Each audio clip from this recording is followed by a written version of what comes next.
Hi guys, welcome back to the channel. Today in this video I'm going to be sharing with you guys how I drafted this pattern that I used to make this beautiful corset. If that sounds like something you're interested in, keep on watching and let's get started. So guys, as you can see, I already drafted out a basic bodice pattern. This is the front pattern with the side darts, as you can see. So the first thing I'm going to be doing is to divide the measurement I have at this shoulder point here into 2 equal halves and connect a point from that to meet the bust point. So I'm just going to draw a straight line like this to connect this, just like you see me doing like this. Now after doing this, I'm going to also create another line, but first of all, let's label these lines. This is the chest line, this is the bust line, this right here is the under bust line, this is our waistline, and lastly this is the hemline. So now for this corset, we'll need to create the blouse length, how long we want our corset to be, because if our corset is too long, you actually have a lot of issues when you put it on because of the bones. It will be too long and you'll not be able to sit down. So from the shoulder, I am coming down to 20 inches, which is the length I want my corset to be, and I'm going to go ahead and draw a straight line across this point and label it the corset length. So guys, this new corset length now is going to be where we'll stop our pattern, no longer on the hip line. Okay, so now we're going to come to this area here, and from the bust line we want to go up by about 1 inch or so, depending on how much cleavage you're willing to show. You can actually decide to maintain the chest line, but for me, I want to go up by 1 inch. You can go up by 2 inch or whatever you want to, but for me, from this chest line, I'm coming up by 1 inch. So I'm going to go ahead and draw a straight line across here. This is going to be for me to get the top of my neckline. That's the sweetheart neckline. Okay, so now I'll label this N for neckline. Okay, so now the next thing we want to go ahead and do is to take our measurements. So now we're going to start taking our body measurements on this particular pattern. Now on this under bust line here, what you're going to do is you're going to divide your round under bust measurement into 4. For me, it's 28, and 28 divided by 4 is 7. So from the center point here, I'm going to mark that 7 like this. And the measurements that I have left, I'm going to measure it. And what I had was almost 1 inch. Okay, so what I have was almost 1 inch. I'm going to divide that unequally. So what I want to do is that I'll be giving 0.25 to the part of my corset going towards the center, and the remaining bigger part, which is 0.75, I'll give it to the part going towards the side. Another way you can go about this is by dividing the measurement you had into 3 equal halves. You're going to give 1 to the part going towards the center, and then the remaining 2 you give it to the side. So whichever one works for you, just make sure that you divide it unequally. Let the bigger measurement go towards the part going to the side of the corset, and don't forget to take your measurements from the dart legs. Okay, so now from this point I have here, I'm going to connect a straight line down to meet the end of my dart on the corset line. You can see what I did here, and on this other side as well, I'm going to connect a straight line from the point down to the corset length as well. Okay, so now guys, from this point I want to connect a curve to meet the bust line like this, the bust point. You can see what I'm doing here, and then on the other side as well, I'm going to connect a curve. Don't make it too curvy so that it will be easy for you to actually stitch down. I'll just go ahead and connect a curve to meet the bust point as well. So now coming to this neckline here, this line that we labeled N earlier, I'm going to come out on both sides of this line by half of an inch, and that's because I'm not busty. Now if you're busty, you are about size 8, size 10, I would advise that you use 0.75 or 1 inch. Okay, for this particular part. So take that measurement on both sides. For me, I am taking half an inch on both sides, and you can see I'm just using my curve to connect them to meet the bust point. So guys, once you're through with this, the next thing you want to do is I want to just connect from this point here. You can see I'm using a pencil for a start. I connected from this point here down to meet my armhole, and I'm going to use my marker to make it more visible. So now on this center front here, I'm going to go ahead and get the sweetheart neckline that I want.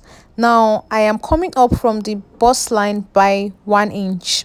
You can decide to take it exactly from the bust line, you can decide to take it from the chest line.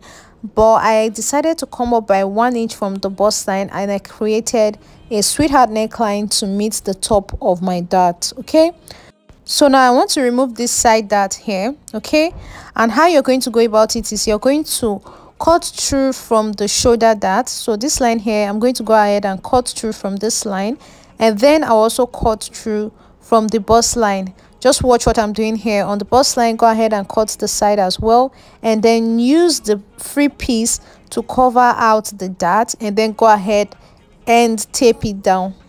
So guys, basically what we've done here is that we have closed the side dart and opened up the shoulder dart. So now what I want to do is I want to just make this corset length line more visible so that we know where our corset is ending. And now for the sides, I will just make this point more visible from the corset length down to the waistline. Now from this waistline, notice what I'm doing. I'm connecting from the waist down to meet the armhole. Okay, now we've taken away all these excesses that was here, this shortage that was here earlier. With this way that we have gone about it, we've taken it out. Okay, and then from this center here, I just trace it out as well. So now I am going to do the major part, which is snatching the waist. That's the major thing that makes corset. Okay, so guys, there's no special way to go in about this line. On this first part, the center front here, you can see I'm slanting my ruler a little bit. Okay, I want to create a line here and create a line on the side as well. Okay, so for this center, I am slanting my ruler a little bit. You can actually make it straight. You can actually play with this part, honestly. So for me, I made a slant like this, as you can see. So now for this other side as well, I am going to be creating a line. Now you can go about this whichever way you want to. So from this side, you can see I just divided what I have here into two by folding my tape. And I'm also going to create a slant line. You can make it straight, like I said before. In front, you can have slanted lines, but at the back is where you are never allowed to have a slanted line. At the back, it must always be straight, but in front, you can actually play with it. Okay, so now that I've created these lines, the next thing I want to do is to determine how much tightening I want to give my waist. How many inches do you want to take away from your actual waist measurement? So for me, I'm going to be taking a total of 4 inches away from my actual waist measurement. Did you hear me? I say 4 inches. You can actually decide to take away 2 inches. You can decide to take away 1 inch. Okay, now you know that the more inches you're taking away, the tighter it's going to be. So since I'm taking away 4 inches from this side here, on both sides of this line, I came out by 0.25. So on this side, I came up by 0.25, and you can see I'm connecting them to the ends of the line and to the top of the line to get a dart. So I'll repeat the same process on this side, 0.25 on both sides, and go ahead and use it to create a dart. So now I'm going to go ahead and just mark zigzag lines on all the dart area you can see. And now I'll go ahead and label. This is the center front 1. It's going towards this direction. This is center front 2. It will go towards the center front 1. These are the side front pieces. Side front 1 will go towards this direction, and side front 2 will go to the side front 1. I actually hope that you guys understand this, because this can be very tricky. So I'm just going to go ahead now and cut out all these pieces. So guys, these are all the front pieces. I'll go ahead and label them 1, 2, 3, and 4. You can never go wrong by giving it a lot of labels so that you don't mix up the pieces. So now for the back pattern, it's very simple. What I want to do first of all is from this waistline here to the corset length, we're going to replace that measurement on the back pattern. Okay, so take the measurement from your waist in front down to the corset length, and what I had there was 4 inches. I'm going to go ahead and draw that straight line across so that we have the same corset length for the front and back pattern. I'm sure that you must have noticed that this particular back pattern doesn't have any zipper allowance at the back. First of all, you don't need it because this is a corset and it's going to be having a loop. But if you want to add a zipper to your dress, you can go ahead and add zipper allowance to it. Now, coming to the top of this dart here, I'm going to come out on both sides by 0.25. This is a general thing. Go ahead and use the same measurement, 0.25 on both sides. And from this point, you're going to connect down to meet your dart. Go ahead and do the same thing you see me doing here, just the same way I'm doing it. Connect from now the waistline to meet the end of the dart as well. So guys, now for the neckline, from this armhole here, we're going to create a neckline. It must stop at the armhole. No matter what you do, it must stop at the armhole because the front neckline stopped at the armhole. Okay, so it must be the same thing. You can make it deeper on the center, but it must always stop at that armhole.